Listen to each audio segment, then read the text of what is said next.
Hello छात्रों, आज की इस वीडियो में देखेंगे 8th ग्रेड अभ्यास पुस्तिका 2024-25 कक्षा 6 विषय हिंदी। आज की वीडियो में देखेंगे पाठ 18 में है परमानंद माधवन। तो चलिए क्वेश्चन की ओर चलते हैं। पहला क्वेश्चन आता है आपका, कुष्ठ रोग राष्ट्र के लिए कलंक है, किसका कथन है? तो आपका उत्तर हो जाएगा सदाशिवराव कात्रे। इसके बाद आता है आपका दूसरे में है, सदाशिव कात्रे द्वारा स्थापित कुष्ठ रोग सेवा आश्रम कहाँ स्थित है? तो आपका उत्तर हो जाएगा बिलासपुर। इसके बाद आता है आपका प्रश्न क्रमांक 3 में है, जिजीविषा क्या है? तो आपको उत्तर में करना है जीने की चाह है। चौथे में है, चिकित्सालय का संधि विच्छेद होगा। तो आपको उत्तर में करना है चिकित्सा प्लस आलय। नेक्स्ट क्वेश्चन है 5वें में, दुर्दशा शब्द में कौन सा उपसर्ग है? तो आपको उत्तर में करना है बी नंबर दुर।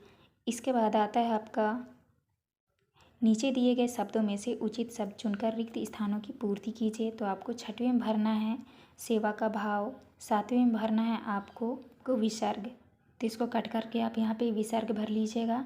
इसके बाद आता है आपका 8 में भरना है आपको ता, और 9वें में भरना है आपको नैराश्य, 10वें में भरना है आपको सहायता। आप इस तरह भर लीजिएगा। इसके बाद आता है आपका अति लघुत्तरीय प्रश्न। प्रश्न क्रमांक 11 में है, सदाशिव राव की आंखों में आंसू क्यों आ गए थे?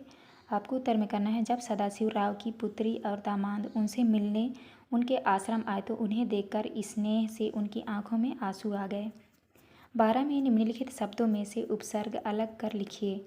तो आपको उत्तर में लिखना है, जैसे यहाँ पे लिखा है उपचार, तो इसको अलग करके लिखना है। तो आपको लिख देना है उप प्लस चार। दूसरे में है अनुभव को आपको लिखना है अनु प्लस भाव। तो आप इस तरह कर लीजिएगा। इसके बाद आता है आपका प्रश्न क्रमांक 13 में है, जर्जर कुटिया का दैदीप्यमान दीपक किसे कहा गया है? तो आपको उत्तर में लिखना है जर्जर कुटिया का दैदीप्यमान सदाशिवराव कात्रे को कहा गया है। 14 में निम्नलिखित शब्दों को जोड़कर नवीन शब्द बनाइए। तो आपको जो है इन शब्दों को जोड़कर नया शब्द बनाना है। तो आपका यहाँ पे हो जाएगा देहवासन। दूसरा में हो जाएगा विवाहोपरांत। इसके बाद नेक्स्ट आता है आपका लघुत्तरीय प्रश्न। प्रश्न क्रमांक 15 में सदाशिव राव की मुस्कान और वाणी का क्या प्रभाव था? तो आपको उत्तर में लिखना है सदाशिव राव जी की मुस्कान और वाणी के माधुर्य ने उनकी प्रतिष्ठा लोगों को सेवा कार्य के लिए प्रेरित किया था। 16 में सदाशिव राव ने पुत्री को योग्य बनाने की क्यों ठानी? तो आपको उत्तर में करना है वह सोचते थे कि कुष्ठ रोगी पिता की पुत्री का पालन पोषण करेगा, अतः वह अपनी पुत्री को पढ़ा लिखा कर अपने पैरों पर खड़ा करने योग्य बनाना चाहते थे। इसके बाद नेक्स्ट क्वेश्चन आता है 17 में, सदाशिव राव जैसे 4 अन्य समाज सेवी महापुरुषों के नाम लिखिए। तो आपको उत्तर में करना है, पहला है महात्मा गांधी, दूसरे में है राजा राम मोहन राय, तीसरे में है ईश्वर चंद्र विद्यासागर, चौथे में है मदर टेरेसा। इसके बाद 18 में है, सदाशिव राव कात्रे को परमानंद माधवम क्यों कहा जाने लगा? तो आपको उत्तर में लिखना है स्वयं समाज कष्टों को भोगते हुए उनकी समाज सेवा के कारण उन्हें परमानंद माधवम कहा जाने लगा।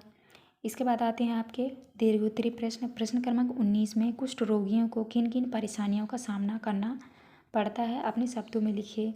तो आपको उत्तर में लिखना है कुष्ठ रोगियों को निम्न परेशानियों का सामना करना पड़ता है। पहला है, कुष्ठ रोगियों का शरीर जर्जर हो जाता है। दूसरा में है, कुष्ठ रोगियों का साथ उनके अपने भी छोड़ देते हैं। तीसरे में कुष्ठ रोगियों का मनोबल टूट जाता है।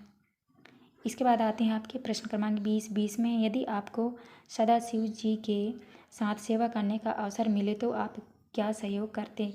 तो आपको उत्तर में लिखना है, यदि हमें सदाशिव के साथ सेवा करने का अवसर मिला तो हम जरूर करेंगे। वह बहुत ही महान व्यक्ति थे। उन्होंने अपने जीवन में कभी हार नहीं मानी। वह खुद कुष्ठ रोग से पीड़ित थे, लेकिन उन्होंने फिर भी हार नहीं मानी। उन्होंने लोगों की सेवा की। उनके मन में लोगों के प्रति सेवा व दया का भाव था। अगर हमें उनके साथ सेवा करने का अवसर मिला तो हम ज़रूर सहयोग करते। तो आपको इस तरह करना है। ये था आपका लास्ट क्वेश्चन। यहाँ पे हमारी वीडियो कंप्लीट होती है। वीडियो अच्छी लगे तो प्लीज़ हमारे चैनल को लाइक एंड सब्सक्राइब करिएगा। मिलते हैं अब नेक्स्ट वीडियो में।